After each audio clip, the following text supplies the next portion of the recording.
the Modern Convo virtual dinner, I wrapped it up with an opportunity for the excellent panelists to each ask me a question. I hope you enjoy the questions. But thanks sponsors, Beckett Media, Beckett Grading, Beckett Authentication, ComC.com, Burbank Sports Cards, Mike Stadium Sports Cards, Heritage Auctions, Hugs and Scott Auctions, Upper Deck, Topps, and Panini. So here is the discussion.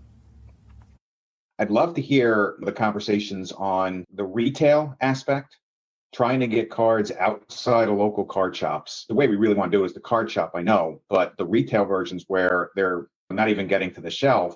But then also like what happened with Panini yesterday, I think they sold something online 2 days ago and it sold out in record-breaking time and it was bought up by all the bots. Most of the product was bought up by bots for some outrageous prices. And I know that the hobby going in the direction it is a great thing. This is a byproduct of that, but do we think that this is a good thing? Demand is good, outrageous demand. There's a problem with retail and they need to fix it. They're probably going to raise prices $5 or $10. But every solution I've heard pretty much is beatable. You only buy two. You only buy two this time, and some of them aren't even making the shelf. Walmart and Target, they're doing no work to make profit now.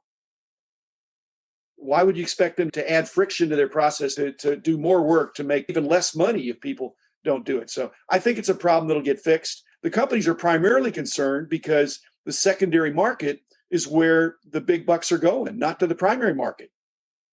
So they're going to raise their prices. That would be a reasonable thing to do. We'll see. What I'm hoping they don't do is raise the prices so much that it disturbs that demand supply equilibrium. It's one thing to buy them for $20 and sell them for $100. It's another thing to buy them for $100 and then try to sell them for $200.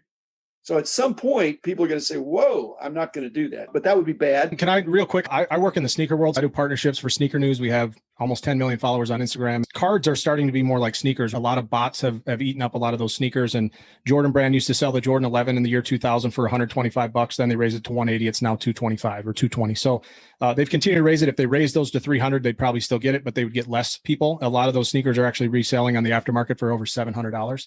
I think the market will correct a little bit with cards. I also think if you don't want to pay the price, then don't pay it. I think if they raise it too much, to Jim's point, people will bow out and just stop buying it altogether, which is what we don't want. So at the end of the day, if people talk about, oh, kids can't get it and this and that, well, I'm sorry, kiddo, but you got to work a little bit harder. I couldn't afford packs at any price when I was 10, 12 years old. Now I didn't get my first really good elite card till I was 28 years old. So I think the market will correct because inevitably we'll get smarter and things like that, but Walmart will limit it and Panini will raise prices. But there will be a threshold. I just hope we don't kill it to the point where guys that love it like us aren't even interested in retail anymore because it's so. Yeah, retail is part of the mix. We need that.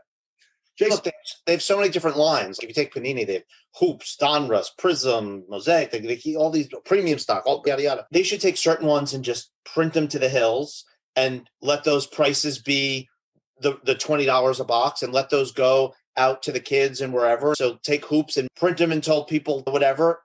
They're printing so much that they can't even get time at the printer. That's how much they're printing. No, but of you everything. understand what I mean, Jordan. They can create exclusivity amongst the different. Sure. And they have. It's just so insatiable right now. It's unbelievable. Yeah. Okay, Jordan, question. Yeah, you have been not only on the Mount Rushmore of the hobby, but I actually think at the top of the mountain as far as just what you've accomplished, but also how much you love it. You have a very intelligent approach. I already know how you operate. You always give credit to your team. High character guy. I respect it all. You live in gratitude and love the hobby more than almost anybody I've ever met. With that said, now and into the future, when you're long gone, what do you wish for the hobby? Well, I wish to not be long gone. Good answer. I'd like to leave as a parent, as a grandparent. You want to leave the world in a better place for those who come behind you. I stood on the shoulders of some great guys that helped me along. I had a great team, as you said, and it's iterative. It's Rome's not built in a day, and there's some challenges right now. I'm trying to make myself available to the BGS guys and visiting with them, and they have challenges, but I'm open to helping anybody. I'm a pro bono consultant. That's been a lot of fun. It's way more fun solving other people's problems than solving your own problems. So what are just one or two things that I know, keeping high character, not being greedy, things like that, but what are a couple of pieces of advice you have for people either just getting into it now or guys like us who plan to be around and do this the rest of our lives? That's a tough question in the sense that to give a full answer, get a whole episode on that, Jordan. But basically, again, I think if you're enjoying the hobby, and there's an emotional aspect, but there's also an analytical aspect. You need to know what you're collecting and not follow the herd from the rear. Several of you guys have great podcasts that are informative and entertaining. As long as we're kicking that out, then people, they're not going to throw up their hands when something goes down 20% and say, I'm out of here. They're going to say, what does Mike Sommer say about that? What does Jeremy Lee say about that? What does Jordan say about that? I hope they're not going to bail. And I'm a lifer. And I'm communicating that this is a hobby that's so great, it's worth being your lifetime hobby. Again, no cards in my casket, but I probably will die with still a few cards left. Okay, Jeremy, question.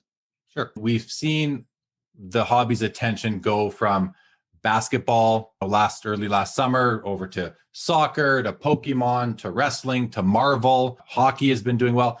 What do you guys think might be the next genre within the cardboard hobby to capture the hobby's attention? I don't know if it's going to be cardboard. I think these things on the blockchain and these new technologies are clearly capturing the hobby's attention. And I think that they're going to try to solve for some type of interactivity that goes with it. If you look at what they do with the soccer, is they have the digital things, but they engage in some type of game. Walking through the card shows or listening to this or listening to your podcast when I drive my kids to the soccer games and the other podcasts that we listen to, and you hear how the kids react and where their minds are going with it, it's going to be cardboard plus some interactive component to it. You can see that there's a bunch of companies trying to figure that out. And I'm always wary of the first one. Remember, Friendster and MySpace came long before Facebook. So I tell people to remember that when they get excited about the first one. But MySpace and Friendster, like, they got the idea. And so if you look at whether it was Panini's blockchain or what's going on with Top Shot or what's going on with these other things, is that they're sniffing around the way in which people want to engage. It's going to be something where there's some interactivity beyond just the cardboard. I don't know exactly what that looks like, but it feels like that's where a lot of this world's going. And Jeremy, to that point, there will be some NFT, Bitcoin, blockchain type of things that are going to happen. And actually, a friend of mine has talked to me about creating a game of sorts, to Jason's point, that is sport related, kind of a mix of fantasy and gambling and cards, but you have to get the cards. I mean, look at what Pokemon and Magic the Gathering are. They are very much games, right? And a lot of those cards have now become collectible and investors are grabbing those, but ultimately it started as a game. And so I personally think that the gamification of sports cards is coming. And when that happens, whoever does it, possibly even does that partnership with the NFL, like you've seen with NBA Top Shot, is actually going to be not only filthy rich, but have a lot of kids that are having a lot of fun with their game. It's going to create a lot of energy in the hobby. Ken? I would just think, and I agree with what everybody said, but I think baseball is prime. They're coming off a 60-game season where there just was not a lot of rookies last year. There were, but they just didn't play a lot. I think once they get back on the field and have a full season, you could see these guys starting to develop. Topps did great with the Project 2020, at least in the beginning. I know they're trying to do some stuff now, but they're really banking on the fact that a full season where we can see all these young prospects actually go out there and then really start adding to it. Just look at what happened to the Tatis cards, even though he only played a 60-game season last year. Imagine that now with 162 games. That's just... Jason, your question? Yeah, I've been spending a lot of time thinking about transparency in the hobby. We were talking about print runs before, pricing. It's a 9 on a raw card review. Will be a 10, will be an 8. If I took a 10, cracked it open, mailed it back, would it get a 10 again? I think there's a good amount of opaque in the hobby. I'm a believer that transparency helps engender trust and those type of things. I'd like to get folks' opinion, and even yours, Dr. Beckett. You pioneer transparency by putting a magazine in everyone's mailbox every month to at least create some type of level setting exercise. How do you think transparency continue to be enhanced? I view this world as people don't tolerate lack of transparency. I've been thinking a lot about how technology can help build trust amongst participants and the makers of the product and the different people. Transparency is not a bad thing, but this hobby's been built on mystique. You don't quite know what's going on in the black box for PSA or BGS, even the Beckett price guides. They're developed. So transparency is, I don't know, that's anti-competitive. It's bad. You can't have a competitive environment if we know exactly what's going on with PSA or any of these others. So transparency is not what we looked for. A mystique was okay because that creates a buzz.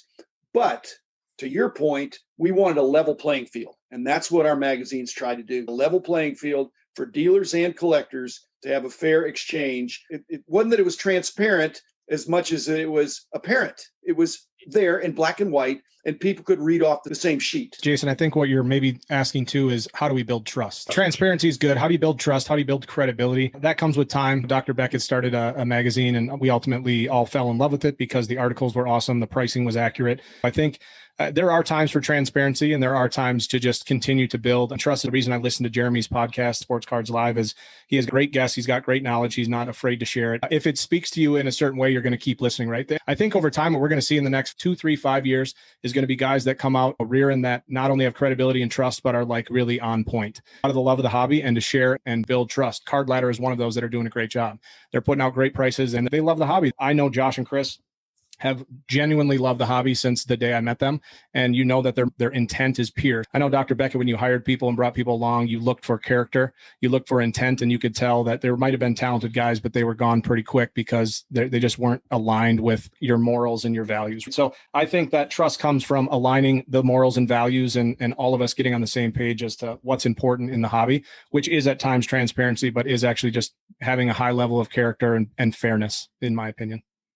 Okay, Mike, I think you've built trust very well by really telling it like it is and being helpful to collectors and very generously. But you may have a different question. My final question deals with disruption. Our hobby has had several periods of disruption throughout its history. And even just from the last 40 years, we had Fleer disrupting tops and bringing on Donruss and having the big three throughout the 80s. You disrupted by publishing publicly available price guides for people to level the playing field. Upper Deck came in 89 and disrupted by upping the quality of card that we were dealing with. Exclusive licenses then followed on, and I would say disrupted and led to some of what we're seeing today. What is the disruption that you think we will see next that will usher in a major impact to the hobby going forward? I've studied a lot of the disruptive stuff with Clayton Christensen, read his book, been to class with him. And most technological disruptions are from the bottom. They're not from the top. They're this competitor sneaking into the underserved or the non-served customer and providing a cheaper product that doesn't look as good, but then catches on and gradually gets better. The disruption that's happening now is the disruption from the top. I'm a fan of the fractionals, but it's exacerbated by that. These fractionals are able to pay world record prices, and that actually is positive for their business. As long as they can sell out their shares, you're going to a piece of something that is a world record price, but there's a lot of bragging rights of owning a piece of that. So I think that's a disruption. And I think it's here to stay. And every one of the fractional offerings has sold out pretty quickly, in spite of the fact that some of them are pretty pricey. I'm hoping that's all legitimate, that they're not saying it's sold out when it's not. But that's a disruption from the top. It's going to happen that they're going to have an offering that doesn't sell out, or they're going to have a secondary trading that then starts going below. Right now, they're riding so high. My slogan for my company was get rich slow. So it's one magazine at a time. But what's happening in the hobby now, it's get rich quick. It's buying something last month and selling it for double this month. And you can't do that for very long, really. Doubling and doubling is, pretty soon you run out of money. Look, some of those fractionals are SEC regulated. They got the proper regulators in there. And I live that life every day. If there's funny business in there, these people are done toasts. It doesn't have to be funny business, but there's a marketing aspect to it, Jason. For sure. I get the stuff, and it's very well put together. But that's a disruption. Nobody thought about doing that a year and a half ago. Now a lot of people are participating in that. What amplification do you think COVID's had to all this? COVID made people realize that sports card collecting / investing is way more fun, more lucrative, less risky than sports gambling, than daily fantasy sports. Would you want to buy a lottery ticket, or would you rather buy a pack of cards? Lottery ticket, you lose, you tear it up and throw it away. You buy some cards, you lose. They're worth a little bit less than what you paid, perhaps, but then maybe a year from now, they're worth twice as much. I would say we've maybe seen the most disruptions with the hobby in the last just 5 years. Gary Vee, Adam Lefkoe are getting into it. You had COVID, you had The Last Dance, you had some of these things that people being stuck at home has just all this perfect storm has led to this. We're going to see fractional and what happened in the sneaker world. You've seen some sneaker shops get into cards. You're going to see different innovation, different apps, different things, pricing tools. We're going to see some interesting entrepreneurs come in. We have pro athletes, guys, we're starting to see it, but I think you're going to get a few guys that are just huge names that come in and just create all kinds of chaos. It's the most fun time of the hobby I've ever seen in my life. Jordan, you live this world, but the athletes getting in on it themselves is an amazing disruption. On the surface, and when Giannis posts an Instagram story, his collection, yeah, he gets a slap on the wrist from Panini, but guess what? That was one of the coolest things I've ever seen. Unbelievable stuff.